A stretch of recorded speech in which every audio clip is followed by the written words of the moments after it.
The common mistake I've seen in my workshops is people putting a limiter on there and maybe hyping some EQ and then trying to mix into that and pushing, not knowing that the whole mix, if they turn those off, is just completely full of overs. And so I just tell people all the time, just don't put anything on that mix bus, just stop it. If you can get the mix as far as you can go without doing that, then maybe you don't need it.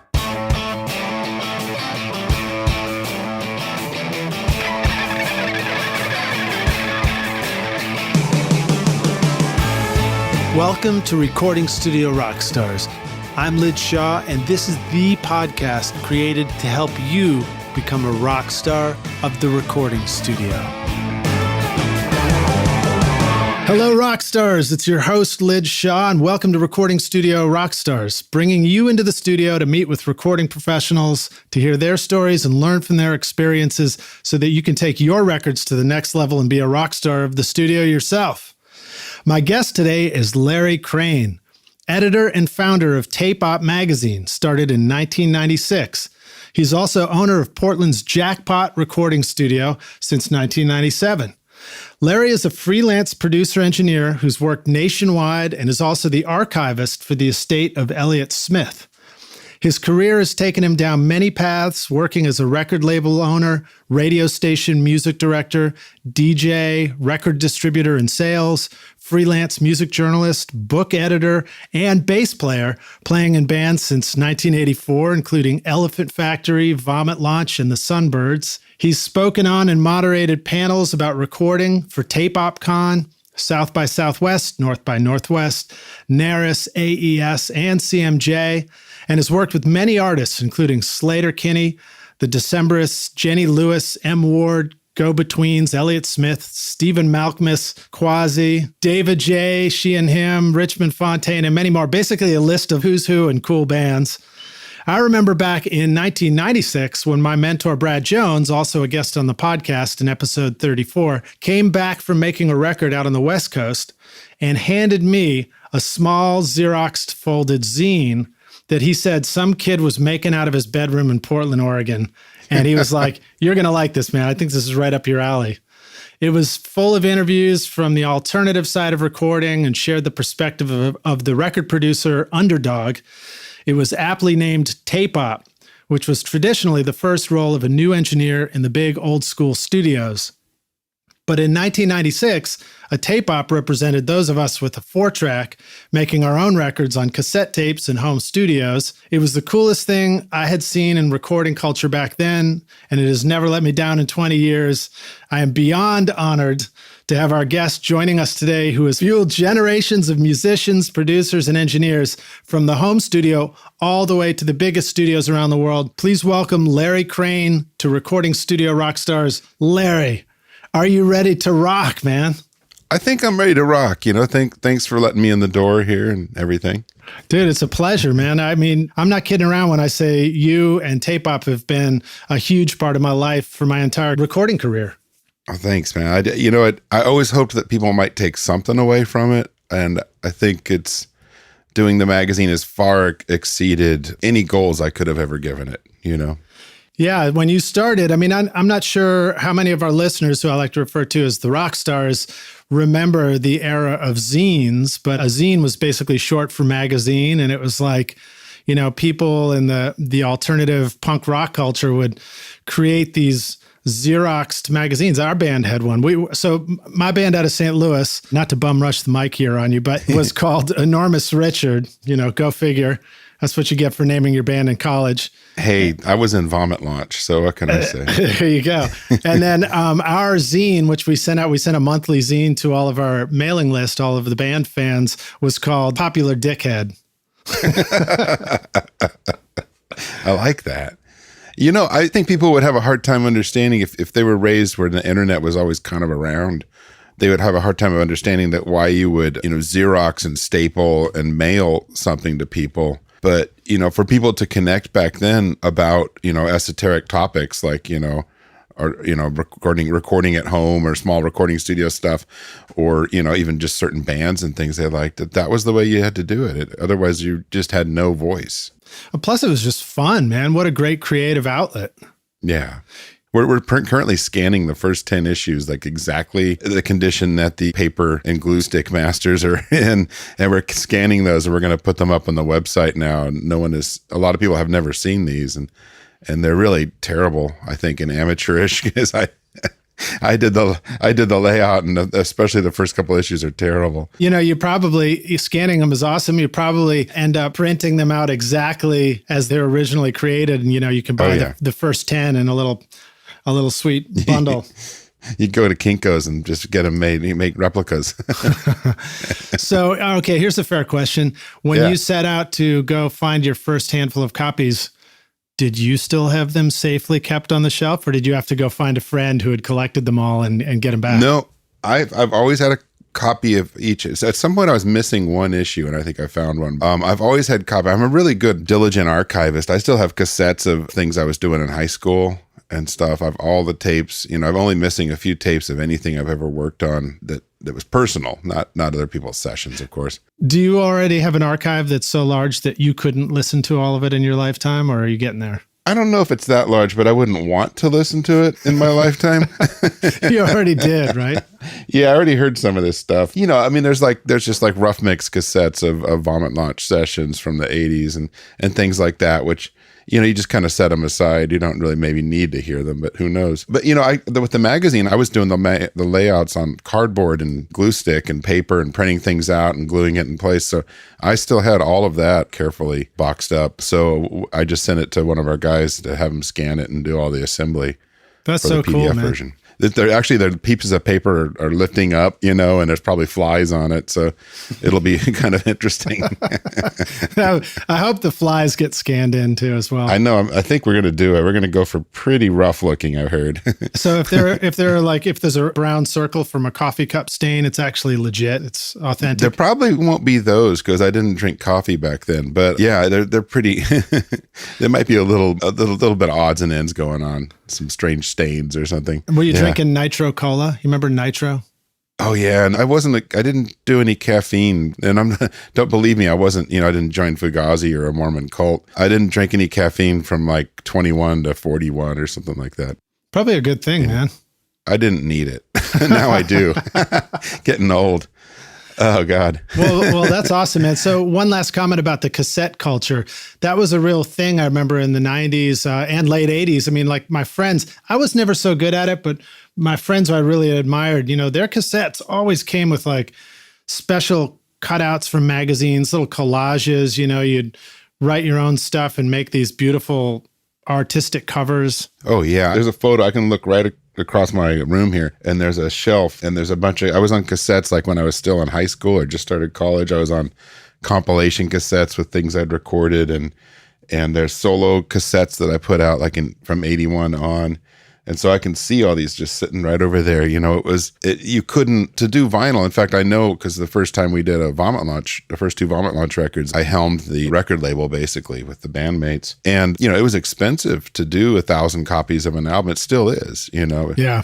But back then, you're dropping like, $3 to $5 grand to make 1,000 records. So you're kind of working at a loss, right from the get-go. Yeah, I think the only consistency is that maybe back then and today you're hopefully dropping your parents' money on it the first time around. My parents did not get involved. Let's put it that way. You know what? You know how we funded these records? I should say this because this isn't really it's never been very public. We might have known a person who grew illicit substances in the woods.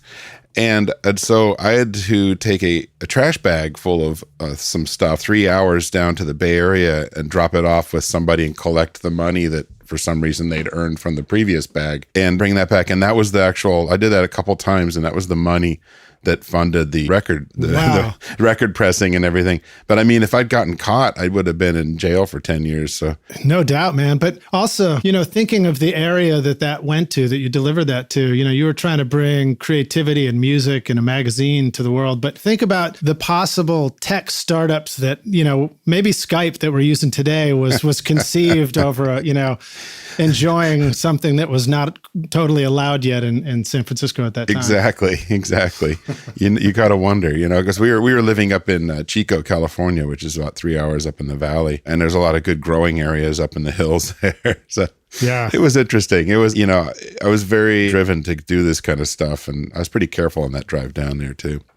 Well, that's probably, that was a dangerous way to fund your records, but probably still wiser than living under a bridge like Kurt Cobain was doing about the same time, True. So, Larry, I've given you my long introduction. Can you give us a little more in your own words about how you got started in this? I mean, you've kind of already started. Yeah, man, this goes so far back. I'd always messed around with tape decks and stuff. Like, we had some little reel-to-reels when I was a kid, and I used to record things onto those and back and forth. And I don't know, somehow it bit me. The ironic thing is I was home recording, when I was in high school, like in the late 70s. And I never thought, and I was doing that all this other time. I had a 4-track cassette when those first came out, and I was recording my band's demos and my own solo music. And it never really hit me that I could be doing this as a career until I was like 33 or something, 32, somewhere in that realm. It was kind of amazing that I didn't put all the pieces together. But what had happened is I did about 8 years in that band Vomit Launch. So it sounds like I went to prison. It wasn't that bad. But, we did about 8 years of that, and we made 4 records, and we worked with some great engineers. We worked with Greg Freeman on the first one, who not coincidentally is the first person interviewed in Tape Op #1. And then on the 3rd and 4th records, we worked with John Bacigalupi, who is my partner in Tape Op now. So he produced and engineered those. And so because we worked with such cool people, I got to learn stuff. And I think the last record especially that we did, called Dog-Eared with Vomit Launch, John and I would just meet up and mix a couple of songs a day. We had a real nice, relaxing mixing session thing going where we just would mix in the afternoon. He was just me and him. I had notes from my band, and I wasn't, I wasn't a dictator by any respect. I'm sure that if you asked any of the band members, they'd be like, no, he just took care of shit, Yeah. But I had notes from everybody, and I would go down. I'd be like, well, in this part, we kind of want to do this. And I would help ride faders and all these little things. And I'd keep turning up the bass because I was the bass player. It was just kind of learning more about that process, but not really learning. I mean, in a way, I wasn't learning, how to set a mic pre-level. I didn't even quite understand what a mic pre was or how a compressor worked or all these things, which I think is, looking back, I think is kind of perfect because I was kind of learning more how to run a session. Like, where do you start? Where do you end? Yeah. What should be the flow? I was learning all that stuff, and I was really in charge of running my own band through making demos and all these little details that really do help, So what happened is that we had free time. The reason we were taking such a leisurely time mixing that record even was we had basically kind of unlimited studio time because the label and the studio were all connected. So when I moved to Portland, Oregon, which I turned 30 and I moved up here in 1993, I wanted to get out of the music business completely, first of all. I was just so burnt out. I was so broke. I was exhausted. Ever since the end of college, I'd been in this band. We'd pushed and pushed and pushed. We'd headlined CBGBs. We'd had Nirvana open for us. We'd done all this stuff. Watching Rough Trade go bankrupt really I had a P&D deal through them that screwed us up royal. It just started to feel really frustrating. And that post-Nirvana thing was happening. And no offense to Kurt and Chris and those guys. I mean, they were fantastic. I can guarantee you seeing them live and it was so fun back then. That post-Nirvana gold rush that the major labels went into was just disgusting, and people were throwing money at the worst artists in the world. And, it was just kind of the wrong, here we are in this band called Vomit Launch, and we were inspired by, Flipper and The Fall and, the Go-Betweens and Mission of Burma, just a real weird variety of more artistic or iconically unique artists. And, and then everyone just goes, well, we need big, loud guitars. And you're like, we don't do that. We're not that stupid of a band. And, we'd go play shows in Seattle and everybody there had a Marshall stack and a leather jacket. And you're just like, man, this is just going down the shitter. Mm-hmm. And so I moved up here and I was like, man, I'm going to go somewhere where I can bike ride and drink microbrews. Portland's really good for that. And I kind of tried to duck out of the world of this, but I started 4-tracking right away in my basement. And then I rented a house and I was able to build like a room in it. And I started a little studio down there. My friend Dewey dropped off a reel-to-reel. We hooked it up. We started a band. My first wife and I started playing music. We roped Dewey in, roped other people in later. I mean, it just sort of, oh, shoot, no, I guess I'm recording our band. And then people would hear those and go, that's not bad. Can I record in your house? Yeah. So, I mean, it really, the whole path is so the opposite of getting a career, you know? I mean, I was like, you got to look at this, like by the time I was even charging $10 an hour, I was like 32 or 33 years old. You know what I mean? It wasn't like I got out of college and started recording people. Well, I was recording people, but I wasn't thinking of it like a career. And, you know, I wasn't also like trying to get people to come to my house. My friends, everything was so connected. There were bands like Versus from New York that I knew through Teen Beat Records, which our band had been on. And they would come through town and be like, hey, we need to knock out a song. Mark said to come to your house. Okay, great. You know, they'd be on tour from New York. And Cat Power came and did a 7-inch in my basement. And I ran into Stephen Malkmus on my neighbor's porch one day, and we'd known each other from California. And he was like, hey, you got a studio? Can I do some demos? And so I ended up doing like a Pavement B-side. And that's great. And demos for, you know, for Right in the Corners, Pavement record. And, you know, I mean, just, you know, a song for a movie that Janine Garofalo directed that he wanted to do. I mean, I ended up just getting all this work, and it was all really related to just being part of a scene and knowing a lot, and going to shows and knowing a lot of people. I never intended to be doing this. I mean, honestly, it really has a lot to do with the artists and connections and all that stuff. Well, clearly, I mean, you've created a huge network of friends and connections in the industry. I mean, through the magazine, certainly, but it sounds like long before that, you know, through the band. I've known a lot of bands that have been out touring, and people will come back and say, you know, I guess if you're gregarious and social on the road, if you're a recluse, you maybe won't make as much of a network. But, you know, you go out and you just meet so many other bands, and you meet people in the industry in different places. Yeah. Come back with real ties to people who are making music. I mean, I'm just a music fan. At the end of the day, I mean, the only reason I was in a band was because I really enjoyed music so much. I'd never studied music. I took 1 month of piano lessons when I was 18. You know, everything I learned, I kind of learned from someone showing me things or just figuring it out or just trying. And, you know, I came at this from just being a rabid music fan, hence the days in college radio and writing record reviews and interviews and stuff like that. That was all going on long before, you know, I moved up here and did Tape Op or Jackpot. So to me, like, the one thing you can do if you love an art form is to put something back in, you know? So I really felt like, you know, I could be in a band worthwhile enough to maybe generate some fans. And we did have some fans. There were people, I mean, Ryan Adams is a fan of Vomit Launch, you know, but I've seen him on Twitter just going nuts, and we were emailing back and forth. I'm like, that's crazy. He's probably already recorded a record of covers. He should. Right? It'd be better than Taylor Swift songs, you know? I worked with Ryan for a couple of days once. I was helping him mix a 4-track record at Woodland Studios here, and it was eye-opening. It was my introduction to him. I was like, man, this guy is talented.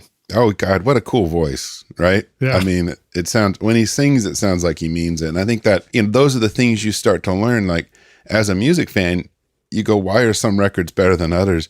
And 99% of the time, it has nothing to do with sounding better. You know, it has something to do with something that just cuts across, like, you know, like a Gillian Welch record or a Kate Bush record or whoever's like Frank Sinatra, someone who's like, they're selling the song to you. Yeah. There's an emotional connection. Yeah. And I think, you know, as a music fan, you get attracted to that stuff. And there's a million other ways that works. I mean, a Kraftwerk record isn't doing that in that way, but a Kraftwerk record is fascinating in this cold, icy, awesome, kind of slightly humoristic way, you know, and there's just a lot of ways that music can work. And so as a fan, you analyze all those different ways. And then as an artist, you pick some things and focus on that. And as a record producer, you try to know more than your clients know and have a huge well to draw from of records you can think about and talk about. To me, that makes a huge difference for me in the studio these days, you know, in my early 50s.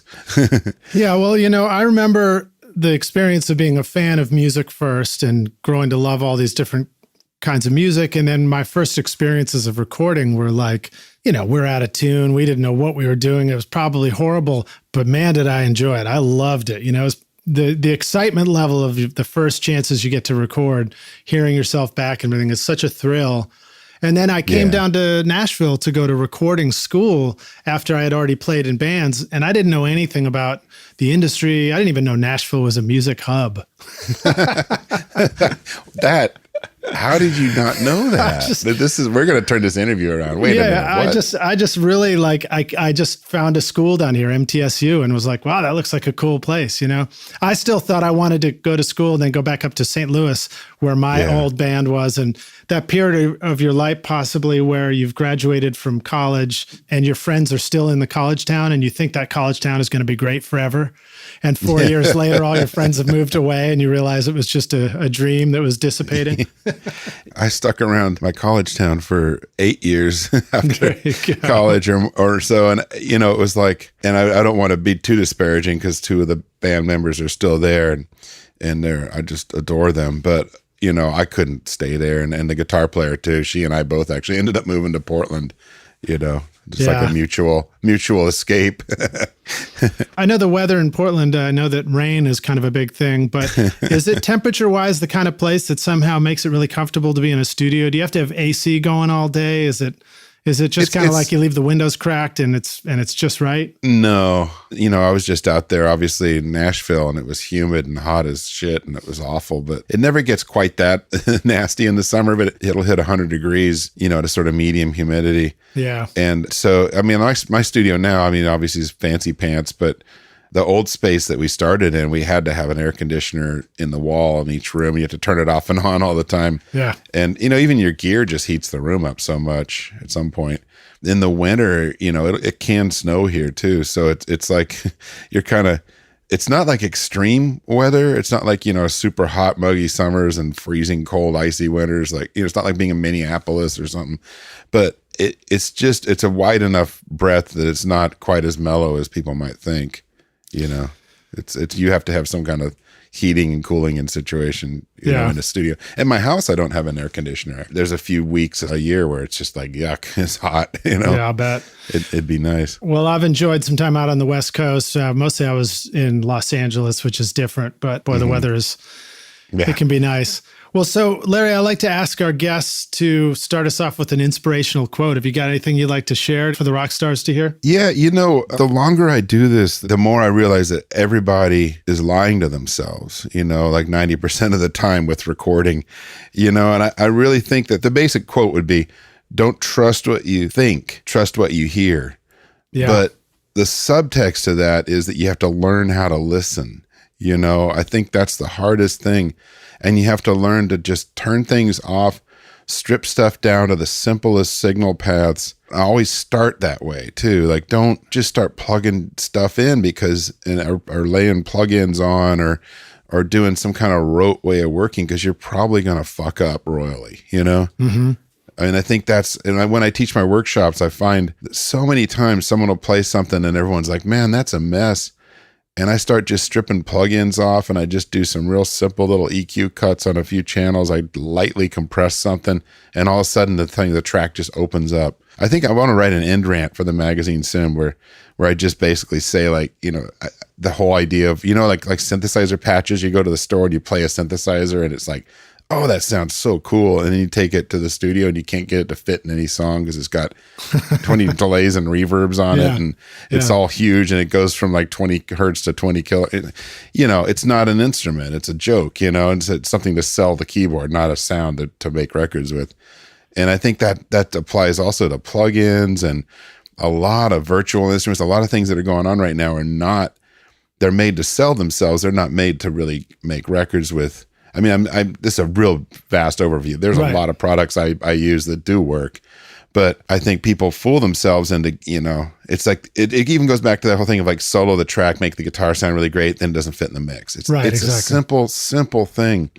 And you have to learn how to listen to other people's records that are really good and figure out what it is that's working.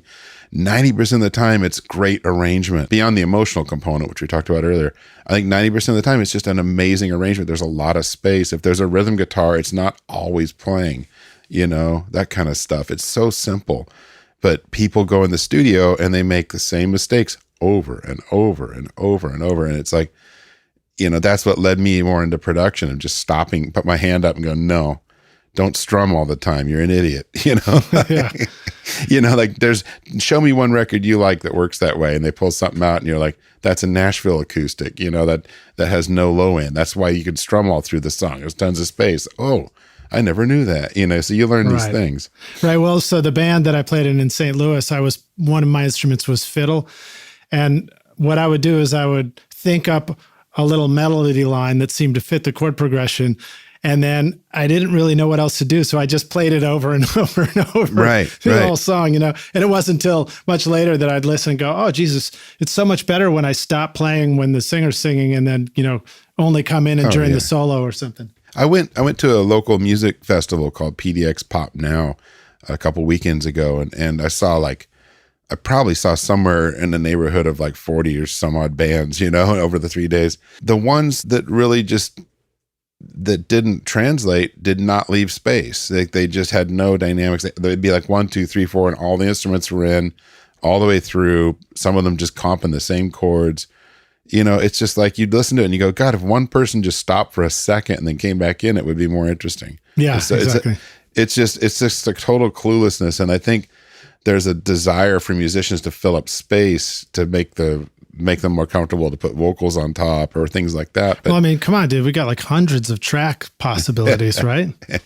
Yeah. I mean, and there's ways of using hundreds of tracks where it doesn't sound like hundreds of tracks, but when you just layer and layer and layer and layer, it's just a mush, as you know. It doesn't work. People don't take that seriously enough, Well, another thing, I was listening through some new Spotify stuff recently, and I noticed that I was hearing these bands that would, it was suggesting new music to me.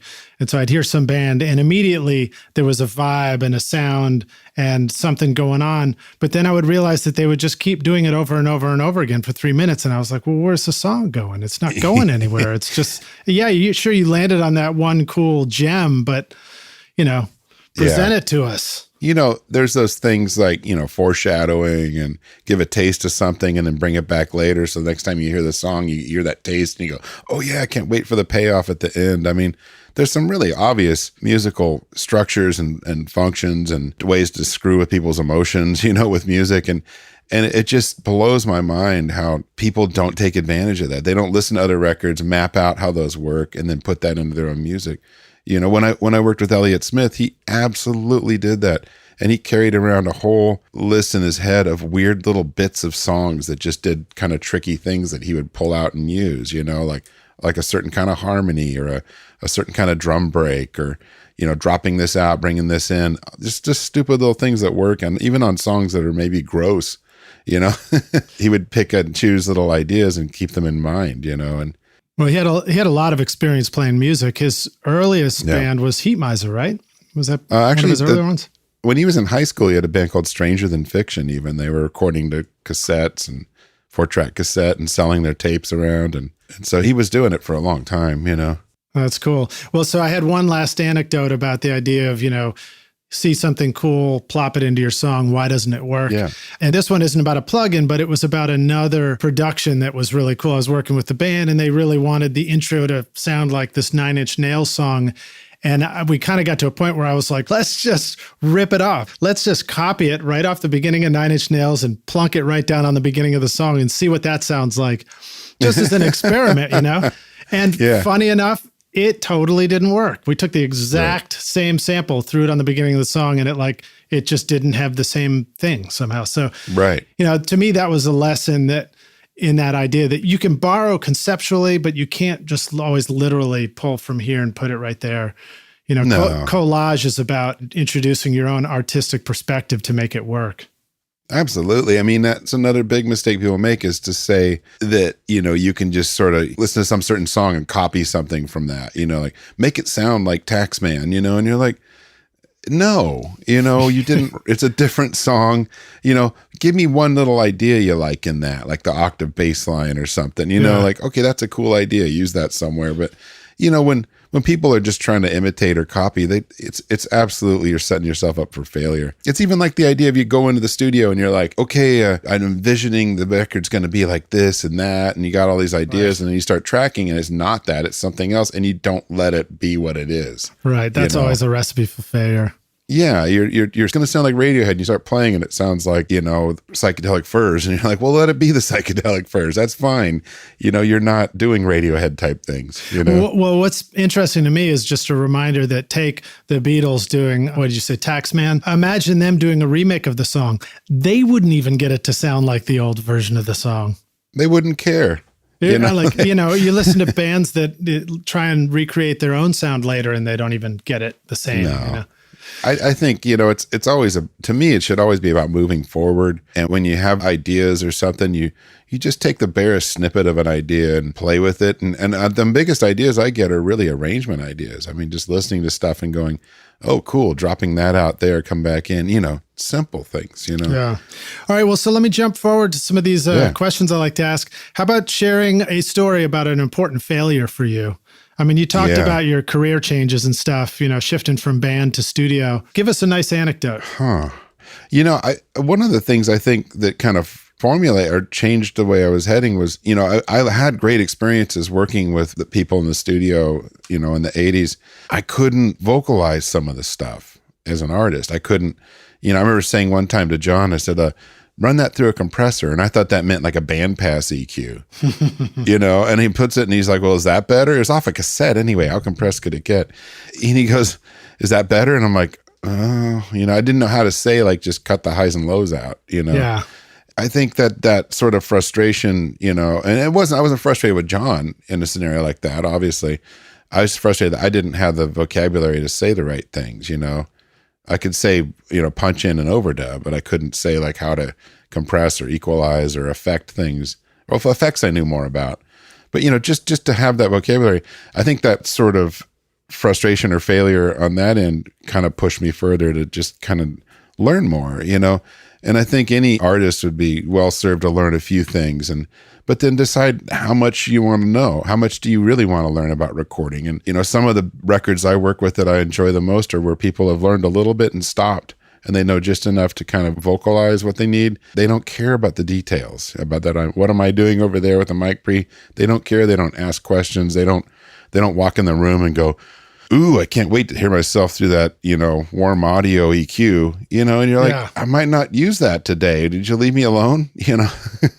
Well, it's interesting. I mean, you're kind of talking about the idea of, does it really benefit us to try and wear every hat you can think of? Absolutely. Or, is it smarter to be good at the thing, focused on something?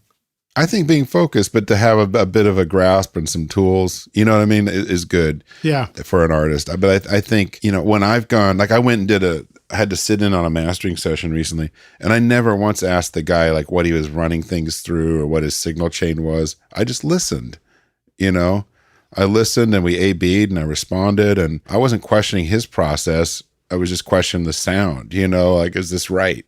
And I think people have to let go of that. And, once you start thinking too hard about the recording equipment, you might be assuming a lot of stuff that isn't really true, like, sure. Oh, well, that's a big silver mic, so it must be a condenser mic and it's going to be really bright. It's like, well, maybe not, Maybe it's an RCA44. Maybe it's a Heil. I mean, it's like, maybe it's a ribbon mic in a different packaging. I mean, stop assuming things. That's the stupidest thing I see people do every day.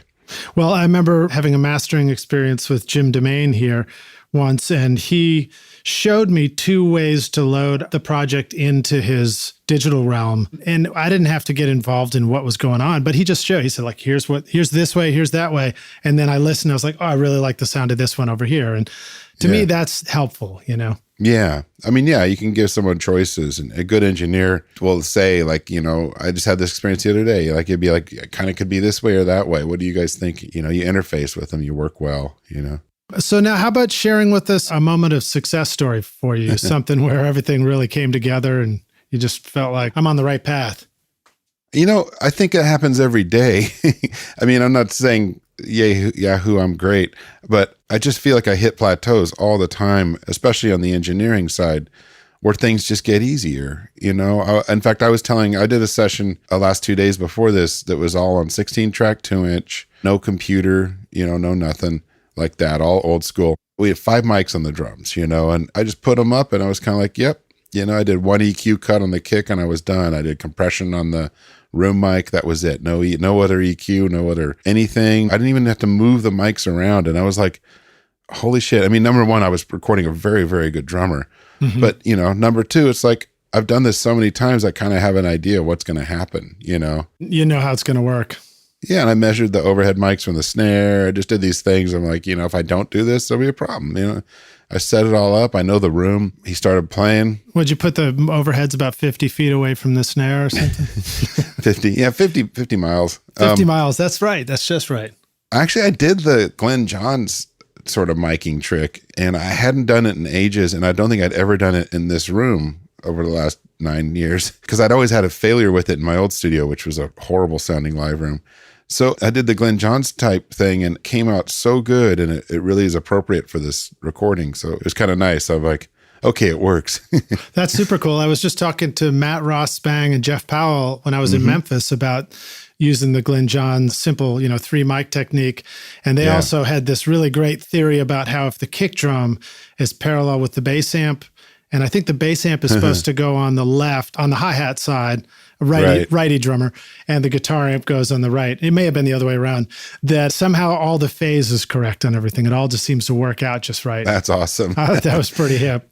Yeah, I mean, that's, obviously that sort of thing always does make sense. I mean, I can't believe people don't do things like flip the polarity of a bass, against the drums, just even if they're recorded isolated or direct, things like that definitely do change. And, I think the thing is, it's all gotten easier. The engineering, I kind of like tell people, like, you could train a monkey, to put things out there, but to How do you think I got started, man? Exactly. See, anyone could do it. But I think that you just need to do it over and over and over until it's just so ingrained. And I really did. I think that first 5 years or so of running Jackpot full time and working like 30-day months and stuff all the time. I mean, I just had to record people constantly, and I got better. And I think all the, reading articles and books and watching videos and listening to podcasts, it's all kind of an adjunct, because if you're not in there doing it, forget it. I just don't think you can flail around occasionally and do something, but there's no way to get really comfortable and really good at this without just doing this nonstop for like a decade, I think. And I don't want to sound frustrating to anybody starting out, but man, I look back, my records don't sound that good, you had to get better. I definitely got some early ones that don't sound that good. If they're tough for you to listen to your old records, and my early ones are tough for me to listen to, they're probably going to be tough for somebody else to listen to. Right. You have to think about that. I mean, I tried to record very simply early on just to make sure I didn't over EQ or compress or something. Yeah. And that paid off with some of the things like Elliot Smith's Miss Misery or something, where I was just very careful and didn't do much of anything. It could still be mixed and come out really nice sounding. Let's talk about that record for just a sec. I don't know that one very well. The records that I really got to know well was XO, but tell us a little bit about Miss Misery. There are certainly going to be listeners that know the record well. Talk about some of the ways that you recorded Elliot Smith. I mean, brilliant musician. The best thing was to get out of the way. I mean, he was this person who would have very strong musical arrangements kind of finished in his head. You just had to facilitate and get just kind of, and for me back then especially, just get really simple, straightforward sounds. Mic the kick, the snare, and the overheads. Okay, we're gone. There's the drums, What kind of mics might you choose for recording like that? We didn't have that many mics. That record, I think the overheads are Audio-Technica Pro 37Rs. The kick drum's an RE20. The snare's a 57. I can't remember if we even put mics on the toms. If they're on there, they're probably like 57s or something. Yeah, it's funny, the whole mic the tom concept, because there are a lot of recordings where I've noticed the toms kind of go away during tom fills, but somehow that's a cool sound, and it's like sometimes you feel the tom fill more than hear the big in-your-face toms, Yeah, and I like Roy Thomas Baker toms, like the Cars or something a lot. Yeah. Or Joy Division records or things like that. But, sometimes they just they're not that important. You just got to let it go. It was simple. It was all simple. It was 16-track 2-inch and a Mackie console, a 32x8. Oh, yeah. And a Longevin CR3A for the vocal and, 57s and the stuff I described earlier. A lot of acoustic guitars or electric guitars? On that song, if there's an acoustic, it's probably a Pro 37R. And I think there is. God, I can't even remember. There's a piano and it's a Pro 37s as well. Those are great mics. They're $130 each. I mean, they don't have a super shrill top end, and so they record well. Cool. And, I actually don't know those ones. Oh, they're just a little small diaphragm condenser electret. Kind of like the Octava MK12s. Yeah, the same size practically. Yeah. Maybe a tiny bit smaller. No interchangeable capsules, but very simple. It's all right. I never really interchanged the capsules anyway. Who does? The best thing about options is not taking advantage of them. Yeah, exactly. Not getting bogged down in them. But, that record was all done really simply. And the other songs on there on XO, Amity was kind of done the same way. Yeah. I tracked that one. And then Baby Britain. Man. I'm giving you an I'm Not Worthy bow down for Amity right now. Shit. Can't Come see on. it. It was just like, these were all kind of ostensibly demos or something, And Baby Britain, we tracked. I didn't track that. Actually, it was my friend Joanna Bolme tracked that for him. It was all just like simple stuff. It was the thing that was amazing. It was like when you track some of that stuff is you put the faders up, and it was great because the arrangements were so concise, really worked out. If I remember correctly, was it Beck's dad who arranged all the strings on that record? No, on XO? Yeah, I thought that's what I'd heard. I could have heard that wrong. No, I'd have to look at the album. Can't remember his name. Shelley something. Okay. Yeah, he had a suite at Sunset Sound where you could go over, and then they'd give him a rough mix, and he'd work up a mock-up and then come in with the players. I saw the string sessions actually for XO. Beautiful strings on that record. It's really cool. And that's really, it probably says arranged or something by this guy, but Elliot went in and played it all on a digital keyboard and showed him what he wanted. And that's cool. They did a mock-up originally. It had lots of frills and shit added. And Elliot was like, we walked back over to the studio and from the listening to the mock-up, and he goes, I don't want all that stuff, but I don't want to hurt his feelings. And I remember Tom Rothrock overheard that and was like, wait a minute, what? Like you should get what you want out of this. If you don't want what he added, then let's take it off. And we went back over there, and the guy's like, oh no, most people don't have as good of ideas as Elliot had from the get-go. So, we have to always flesh it out more. And Elliot was like, I don't want those and this and that. The guy's like, great, excellent, no problem. And it was just nice, so professional, so good. Yeah, that's the fun thing about working with pros like that is you're just super accommodating. And feelings, that's an important thing to think about is like, if you're paying someone, then you can't hurt their feelings. Honestly, it's right. Like when you hire a session musician and if they're not doing the right thing and if they can't deliver the right thing, just send them on their way, pay them the minimum, get them out of there. It's like, I don't give a shit.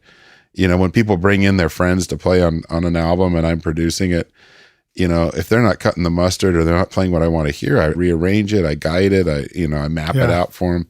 I take the good ideas they had, I throw out the bad ideas. I don't want to make anyone cry, and it has happened. But but it's just like, it's about the record, it's not about you, And I'm not saying that about the artist. I'm talking about adjunct musicians, Yeah, you're saying Vomit Launch left a trail of tears in its wake?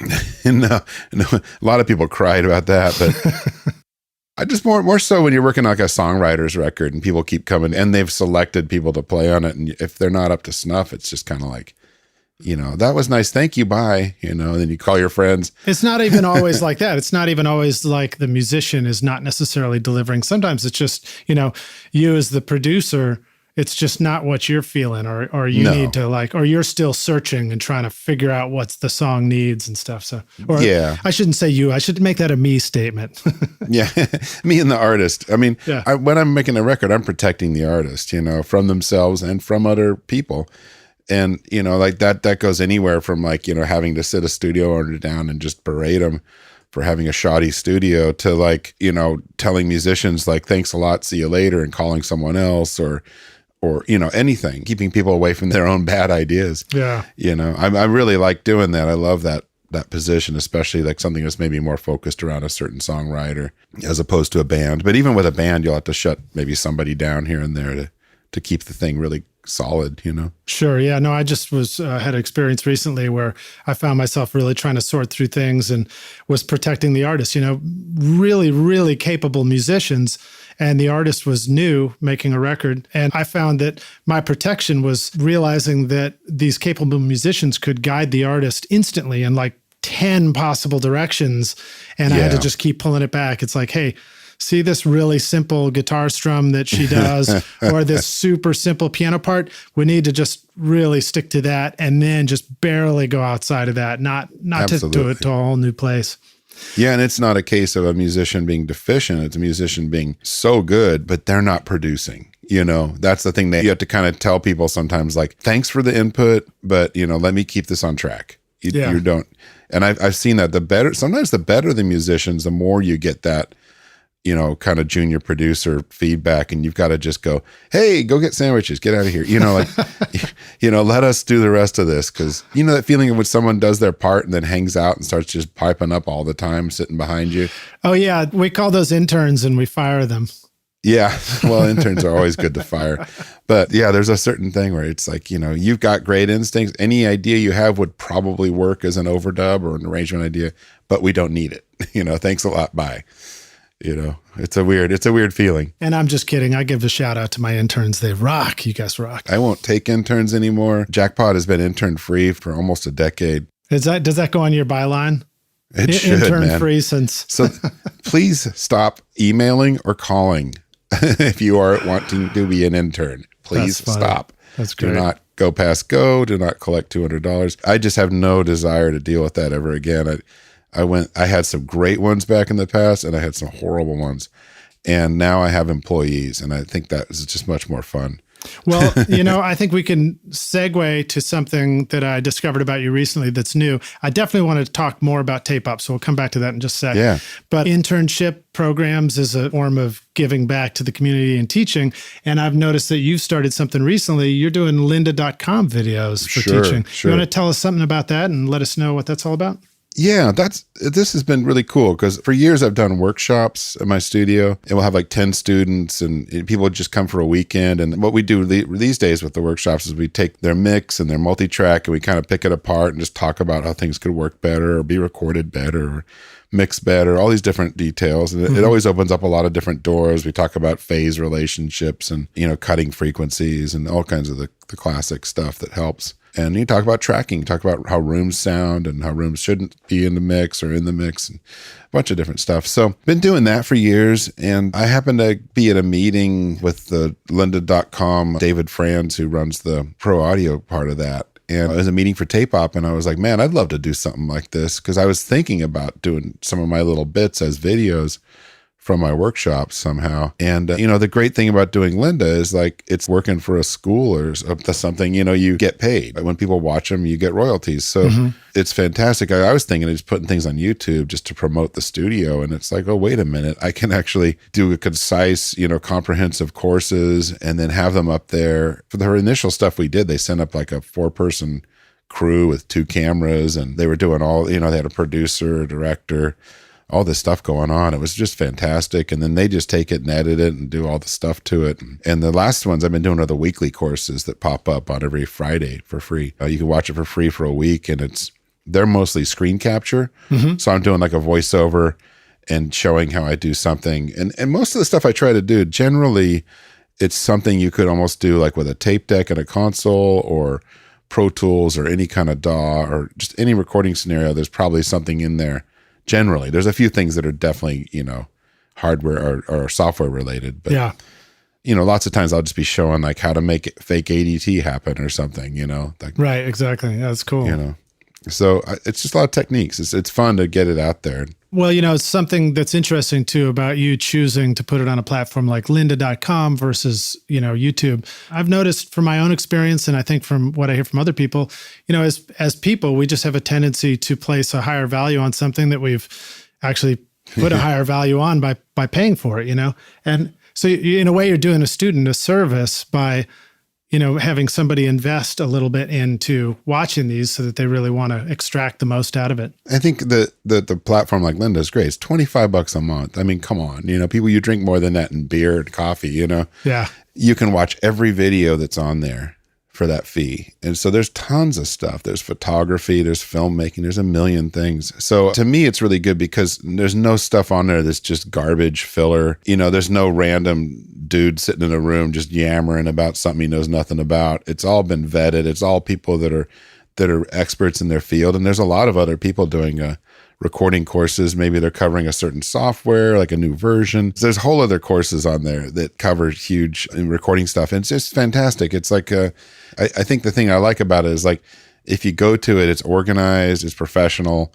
It's stuff worth watching. I've used stuff when I've gotten confused about a Pro Tools technique. I'll go in there and find it and watch the video. Every time you try to watch a free one on YouTube, it's a disaster. I know. I've spent so much time fishing around on YouTube looking for answers, and occasionally you get close, but more often than not, you just spend a lot of time looking at the wrong stuff. So yeah, it's nice to find somebody that you can really trust and just, follow their lead and learn a lot.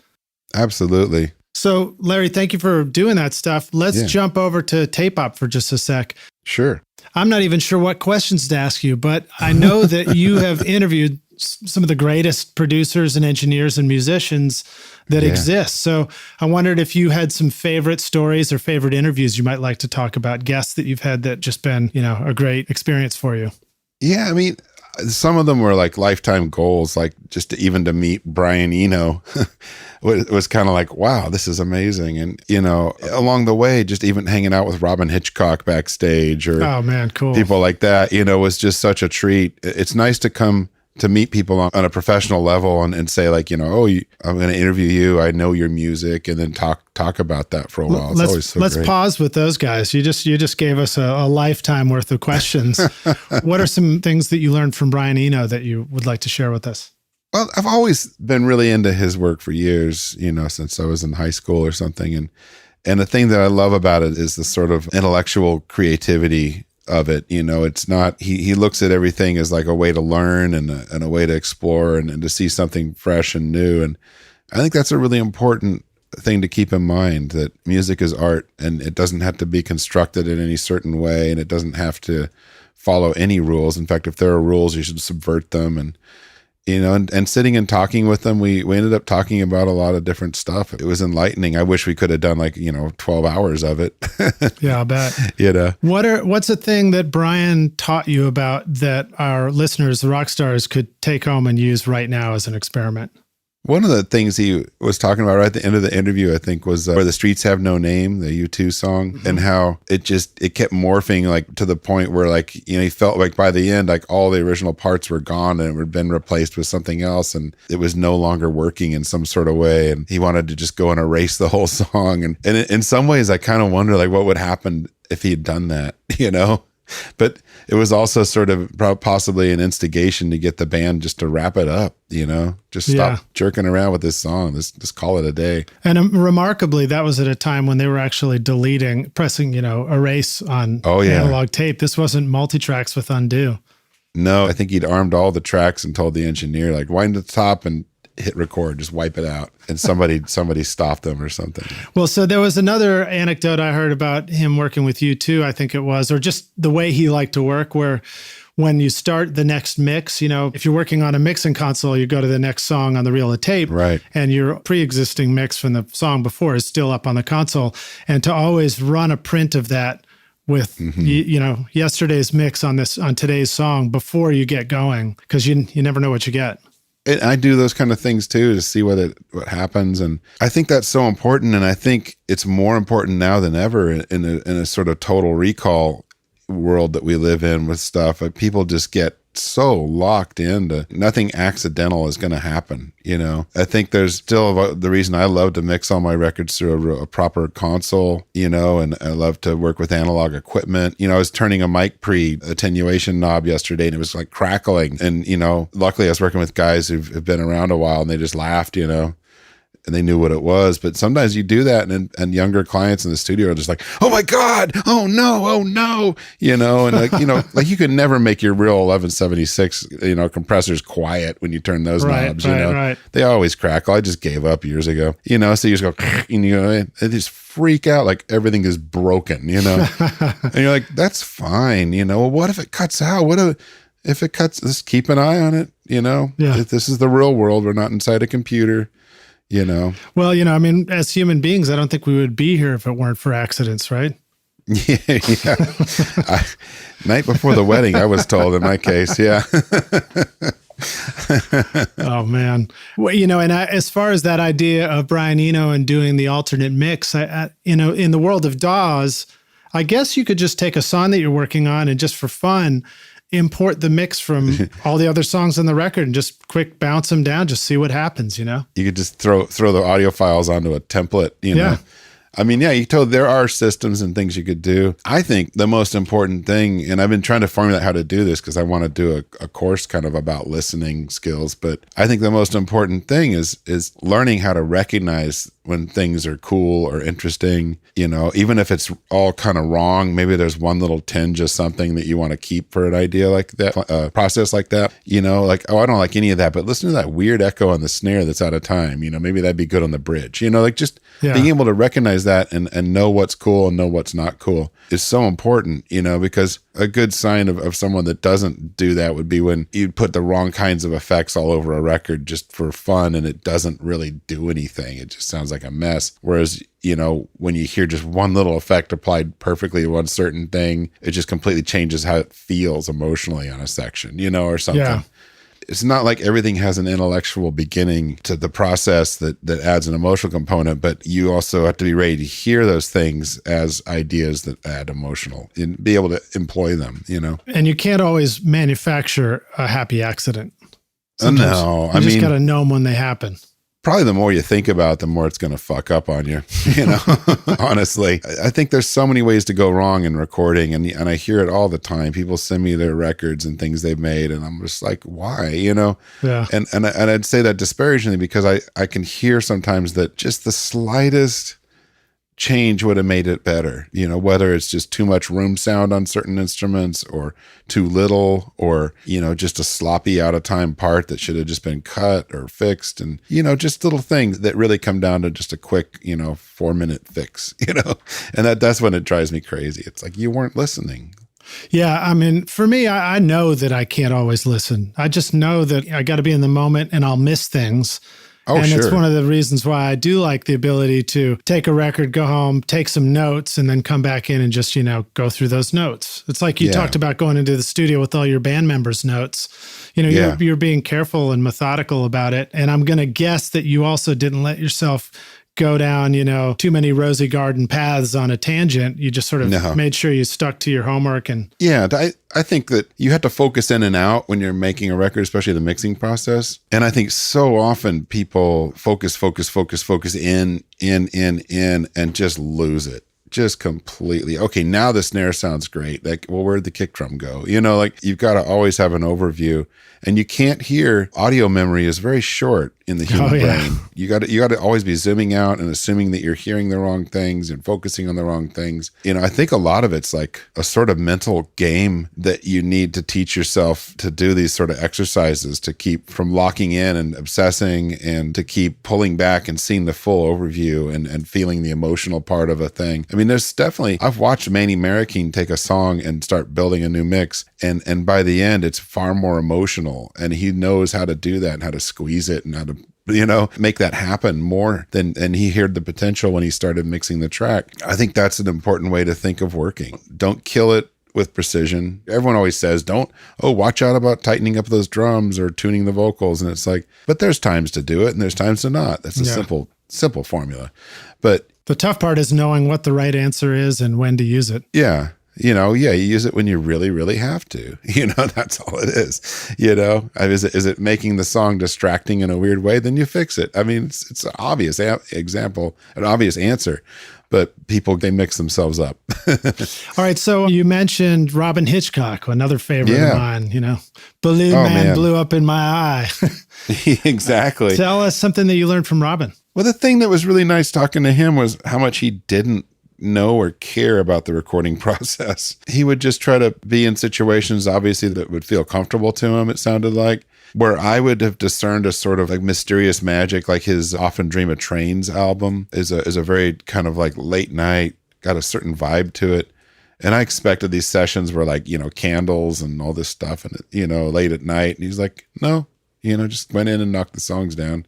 So it's like, I think it was fun to talk to him about that and just having different people he'd worked with and scenarios and things that had gone right or wrong. And I did the same kind of interview with Robert Forster from the Go-Betweens before I ended up working with them. And it was really telling because I knew he'd done a lot of records that he didn't really sit real well with as far as just the sonics or the stiffness of them, And so just talking about that stuff was really fascinating. And a little bit the same with Robin. And I know there's a record called Groovy Decay that he doesn't care for much, and kind of ask about that stuff and what went wrong and what went right on this other record, Yeah. It's fun to talk to artists about that occasionally and get out of this engineer-producer hellhole.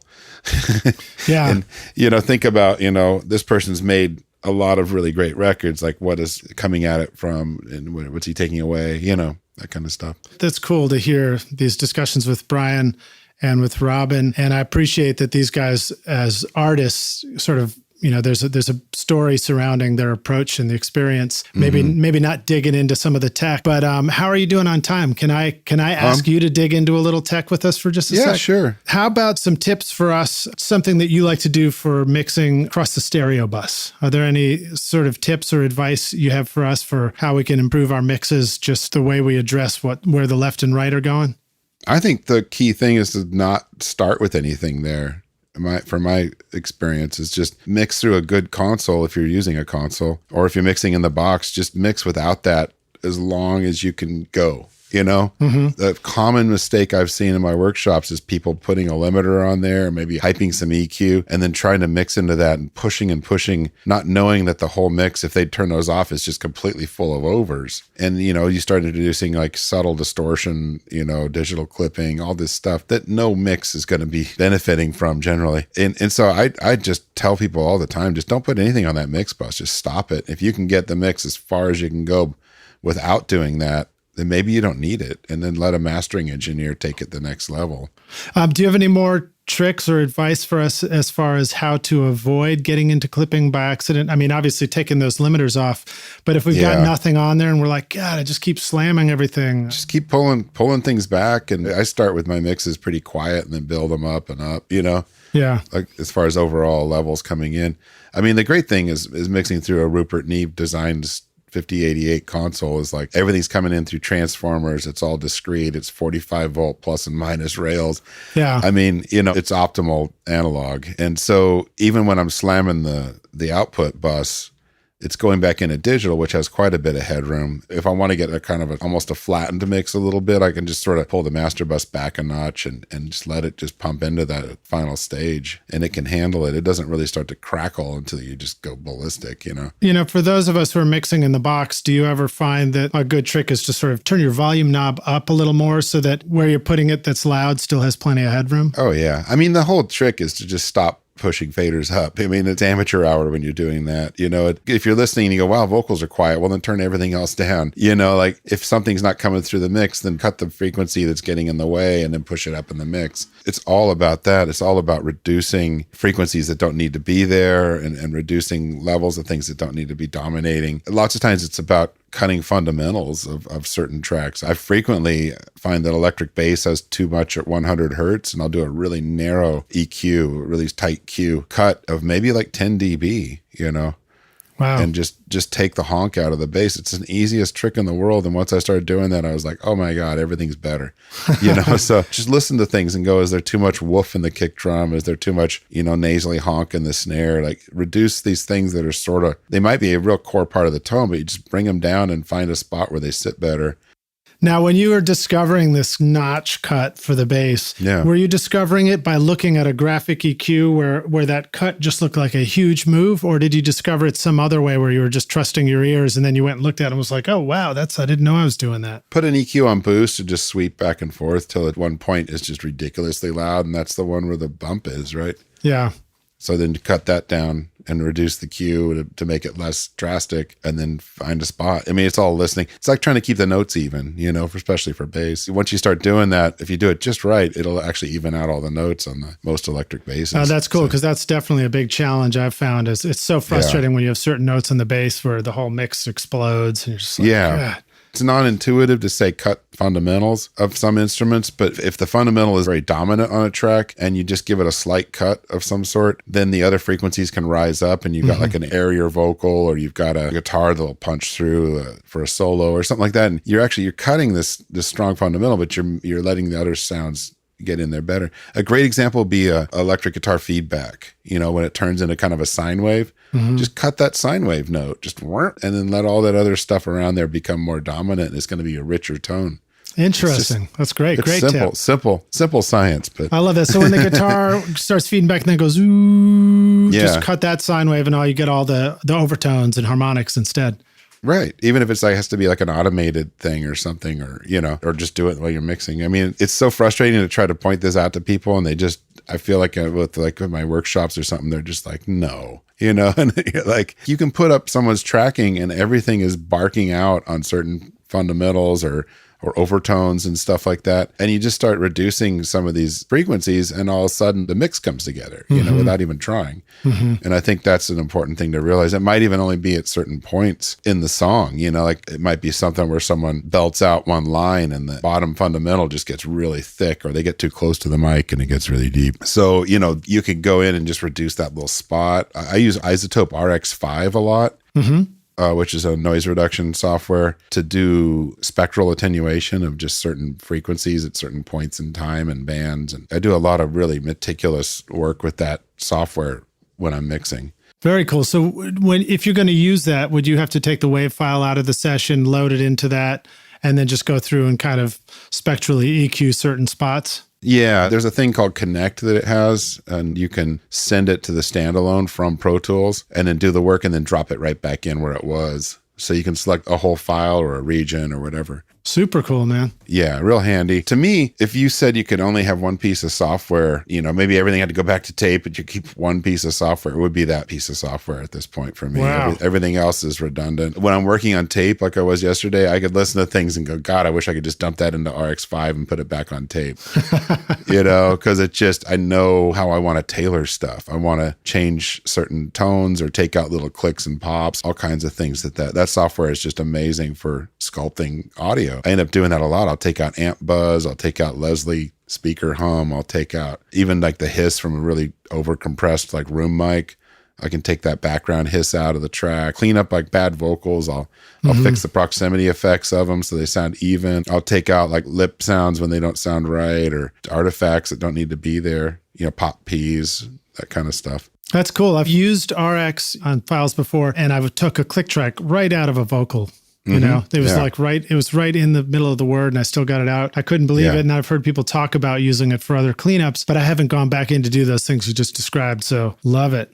To me, it's nearly indispensable at this point. I mean, I could work without it, but the mixing becomes so much easier. Everything has been taken care of, addressed. There's no notes or frequencies popping out at certain points, if they don't need to. And I can clean up artifacts and noises, the drumstick clicks and, an accidental thing, all kinds of stuff can just be someone talking at the end of a drum take. You can fix it up so the tracks just work so much better together. Cool, man. Well, let me ask you one more geek question, and then we'll take a break and come back for the jam session. But give us a great mixing drum trick, something that is pretty exciting that people might need to know about. I mean, obviously there's the parallel stuff. I think that's pretty common these days. What are some ways that you like to use parallel compression when you're mixing? I started using it through the aux sends and not through a bus, which I mean, technically is the same thing, but by using aux sends, I can vary how much I'm sending into the parallel compression.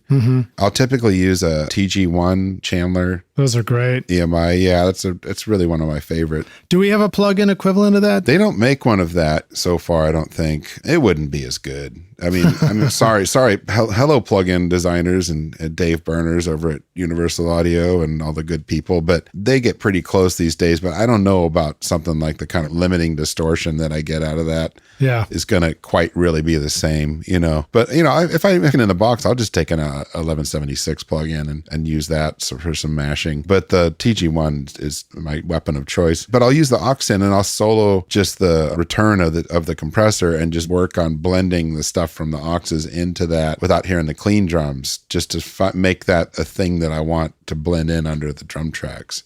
You'd make that sound pretty good on its own, or something not good. Like you want to hear it, or like you don't hate it. No, I mean, I might make it so I would hate it solo. I'm trying to tailor it so that sometimes you want a lot of kick drum or no kick drum, or sometimes you don't put toms in, or you do put them, or no room mics, or you're trying to make something that when you blend it in, it's going to add something that you feel the kit's missing without it. So you're trying to adjust for that as opposed to just putting the same mix of the close mics and stuff in. You know what I mean? Yeah. And would this be a stereo parallel thing or a mono parallel thing up the middle?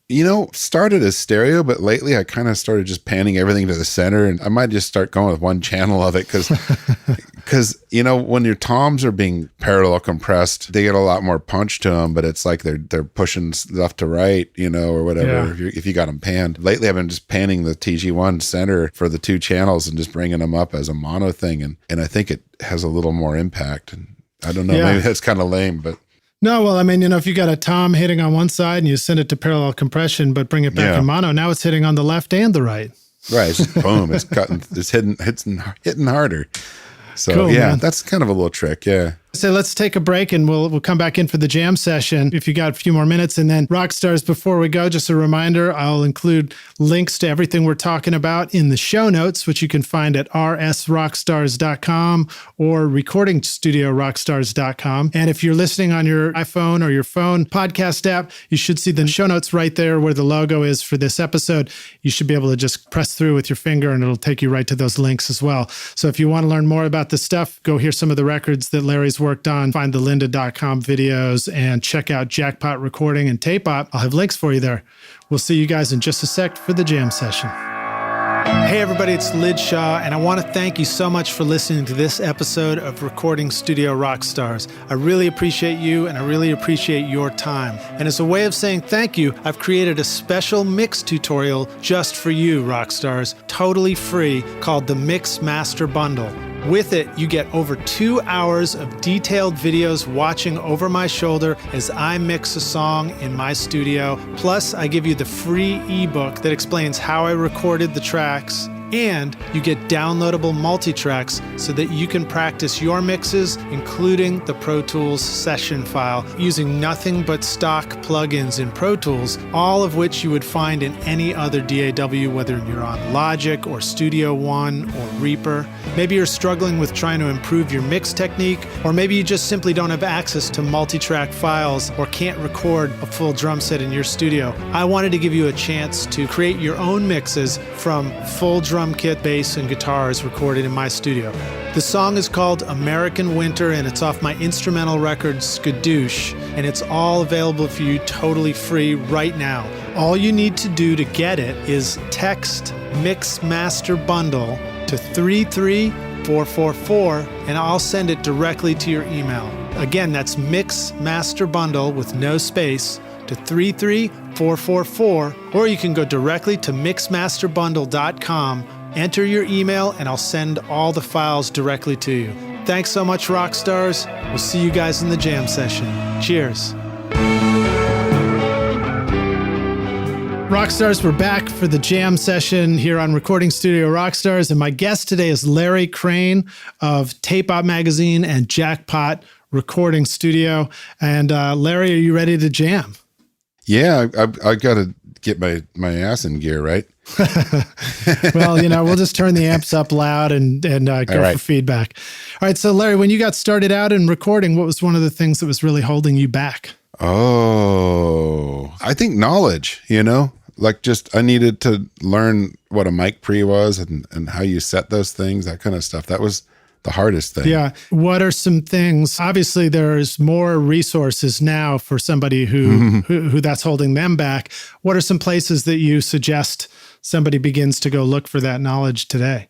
Today it's so different, but I still think if you start with like a really good book or something that's got sort of the fundamentals, I don't think any of them are perfect. I do like Mastering Audio by Bob Katz. I highly recommend. Sylvia Massey just had that book out, Recording Unhinged. Which actually I'm in a little tiny bit, and that was really fun to do. You're the unhinged part? I'm so unhinged, man. I'm extreme in the recording studio. There's a book called Mixing with Your Mind by Mike Stavros, who used to work at George Martin's Air and stuff like that. And that's kind of a little game changer. Those 3 books are very, very good. There's some of the old textbook style ones, Recording Engineer's Handbook, stuff like that are kind of cool, but they're a little too blanket, Even the updated ones are just, I find them a little too sterile, and they don't really tell you what's going to happen during a session. Yeah. Well, let's not forget lynda.com and your training videos. Yeah, I think those are pretty good. And then you're also doing workshops. Yeah, I call them Larry Crane Weekend Recording Workshops or something like that. And those are really good for people at a certain point where they're recording. Generally, most of them are artists or their friends are artists, and they're recording stuff, is sort of on the hobbyist sort of level. Although we've had some people in that were running small studios and stuff too, which is awesome. Just kind of going through and working on their tracks, talking about sometimes they just really miss some of the fundamentals. Well, so what do people bring with them when they come to a workshop? Do they bring a laptop or something? Sometimes just a thumb drive, If they've got a Pro Tools session, I can just drop it in, or Logic too. And other times they'll bring in just raw file, multi-track files, consolidated, and then a mix, we can kind of go with that just to analyze tracks and stuff like that. Cool. So those are fun to do. I think the most important thing though is just get some gear and just start messing around with it. And if things don't sound right, then analyze that, I think there's a lot of ways there's a lot of interfaces out there that are affordable, and you can get, a handful of mics for a few $100s. Just start doing it. The reason I started researching more 20 plus years ago, I just needed to know basics and things like that. And I just read everything at the library and started subscribing to all the magazines that were around before Tape Op and reading those, so you're taking away what you can from all those sources, Well, now, so what was some of the best advice you received? I don't know. That's a good question. I was so self-training myself at some point. Maybe the best advice was do Tape Op and go interview all these people that are making good records. Did somebody give you that idea? Did somebody suggest maybe you should do that? No, why the magazine started was I'd been writing for a couple of different magazines and a local weekly, and everything went defunct right about the same time. And I was like, I wanted to keep doing interviews and things like that. And I thought if I was going to do a music magazine, there's so many, they all follow the same format. It's like there's some interviews, there's some record reviews in the back. How boring, And I was like, and I just had started doing recording in my basement and stuff. And I was like, oh man, what if I got something like that as a, small zine type thing and did that instead of focusing on just music? God, I don't know. Nobody said you should do that, but I would throw the idea at friends and they'd be like, yeah, that's a good idea, Share with us a time where you almost gave up on Tape Op. John Bacciagaluppi came aboard about 3 years in.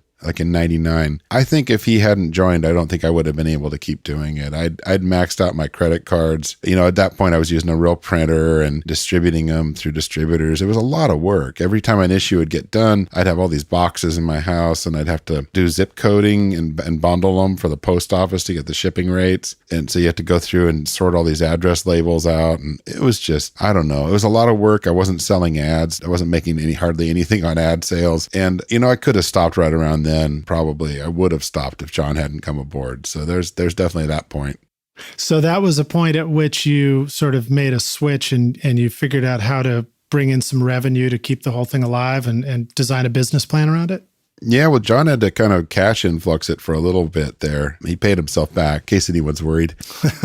He had a publishing. He was working on another magazine called Heckler at the time, too. And so the idea was we would share some of the staff and such like that. Heckler folded not long after. And then he just stuck on with Tape Op alone. But, it was just more like to get an ad sales team going and to, really search out a good printer and have John start doing the layout, which I wasn't just really that enthusiastic about, and deal with, getting the stuff sent to the subscribers. And John came up with the idea of the free subscriptions as well. That started with issue 11. Well, so now let me fire a few final questions at you, and then we'll be wrapping up. Share with us another recording tip, hack, or secret sauce, something that you want rock stars to start using today on their recordings. Man, I'd say just cutting things, cutting tracks, arranging, cutting things out, cutting frequencies out. Just don't put as much into the final mix as you think it needs. Just cut things. It's so easy. Make fewer things count for more.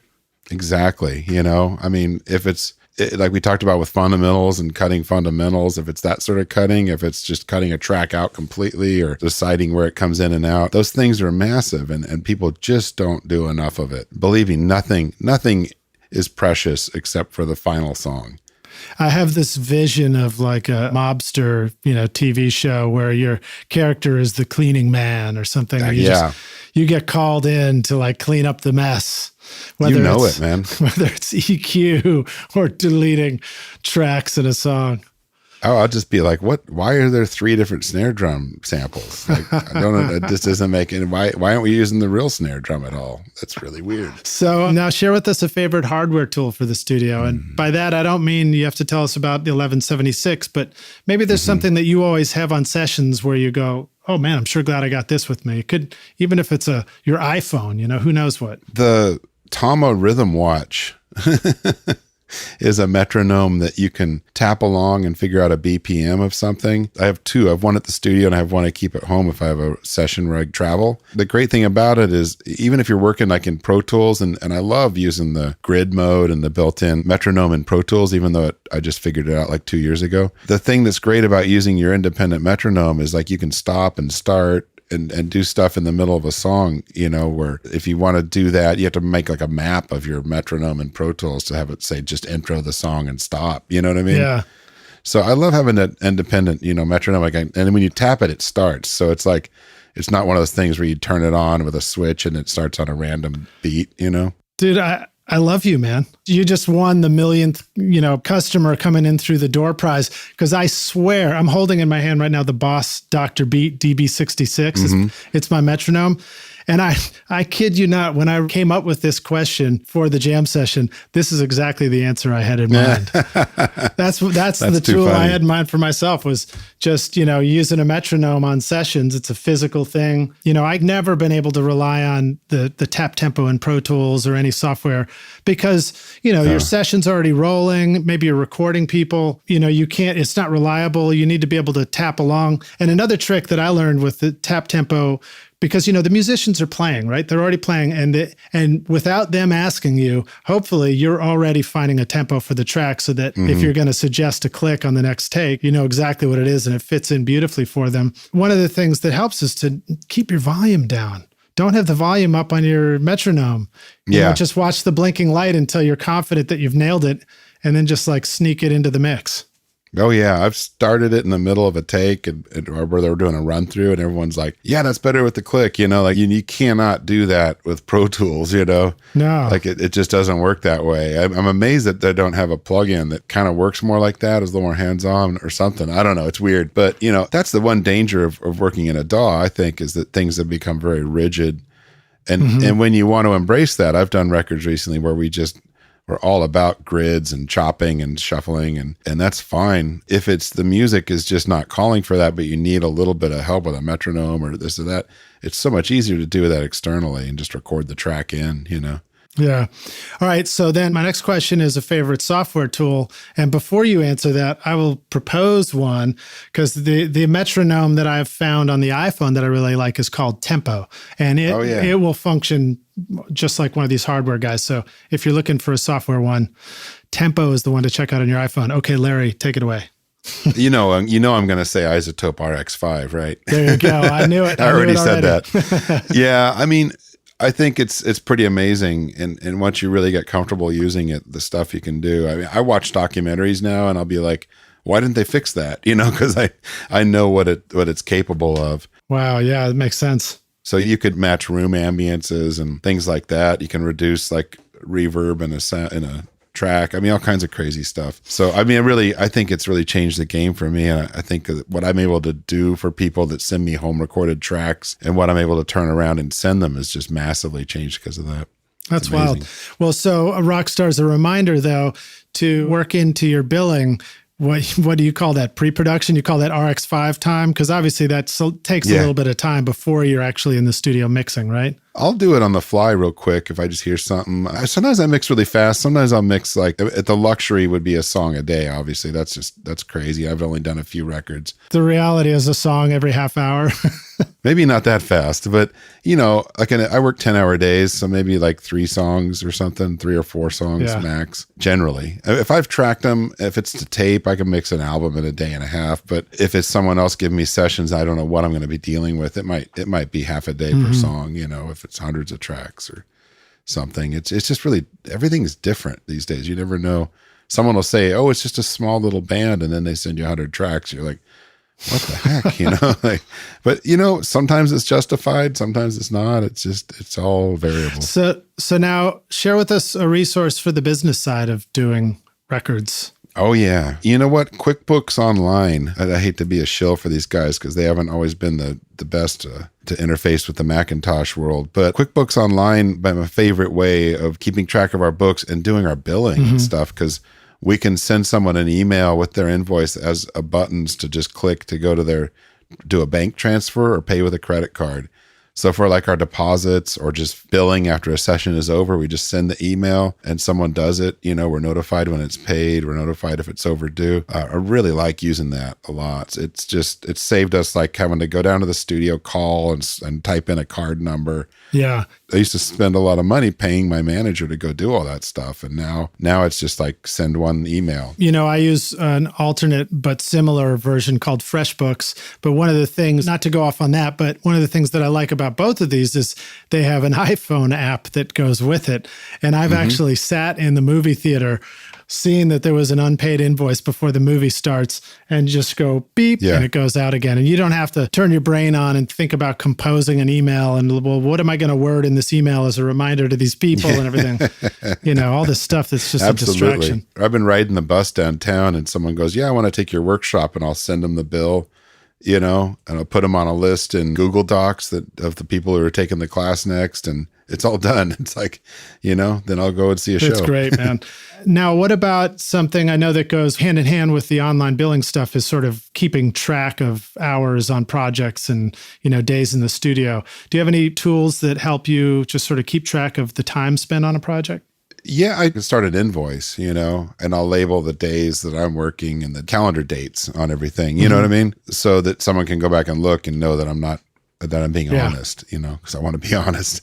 But, a lot of times, a lot of the sessions I do might be just a string of days and then we're done. So it's really probably a piece of paper sitting on the console, that I just keep adding days to and hours. But it's all pretty clear. I think the biggest thing is just communication. Like I send a lot of emails beforehand and I just try to clarify everything up until the day before, so we know what hours we're working. I really don't like working more than 10 hours because it's exhausting, honestly. It's debilitating to relationships. And usually those last few hours are useless. And so I like really focused sessions that just keep working. I don't even care if we take a lunch break or not. I bring food that I can, grab really fast and eat while we're working. And I'll work 10 straight hours for you, but just don't ask me to work 12, But I'm really clear. I send out all these notes. Like for my mixing sessions, I have a huge amount of notes I send people that really delineate the different rate structures and what to expect and how the procession will go. And I actually need to do one more about tracking and sessions and stuff too. I need to make a sheet. We discuss it, like are you using tape or not using tape or, Pro Tools, what are we doing? That kind of stuff. I find that having clarity before you go into the session always is much better than trying to gain clarity afterwards. Every session that I've hated, there was some vagary going in. And so I had a few clients that just, it's just painful. It was stupid. I look at myself sometimes as being a resource for people to utilize. And if I feel like they're just squandering it, and I really don't want to be there, let me go.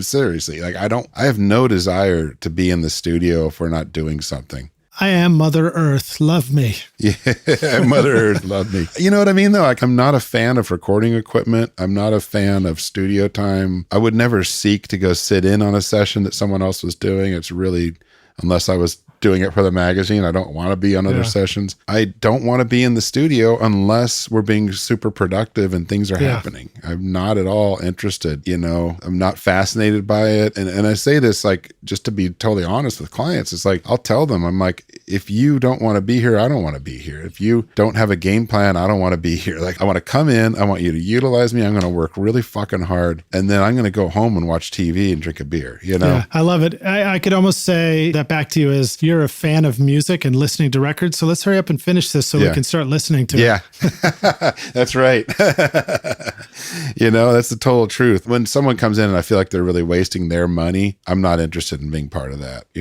I think that's the thing I don't like. Well, so Larry, we've been on for a long time. So let me just jump right straight to the final question you may or may not have had on your list, but tell us, what is the single most important thing our listeners can do to become a rock star of the studio themselves? I think to listen to a lot of other music. I mentioned earlier about being a fan, and I think listening and analyzing other people's records that you admire and noting how different they all are and what makes them good and what you don't like about them, and just formulating a kind of taste that guides you. It doesn't mean you only like one kind of music, because that would be really stifling, but to just listen and break down, what's the instrumentation, what's the arrangement, what makes this song feel special, what might be impeding it in some way that you never thought about, and just listening like that critically all the time, and just knowing how things were created, and do some research and learn how the records were made and find out the details of, you don't need to know, who cares what kind of tape deck and things like that. That gets kind of esoteric.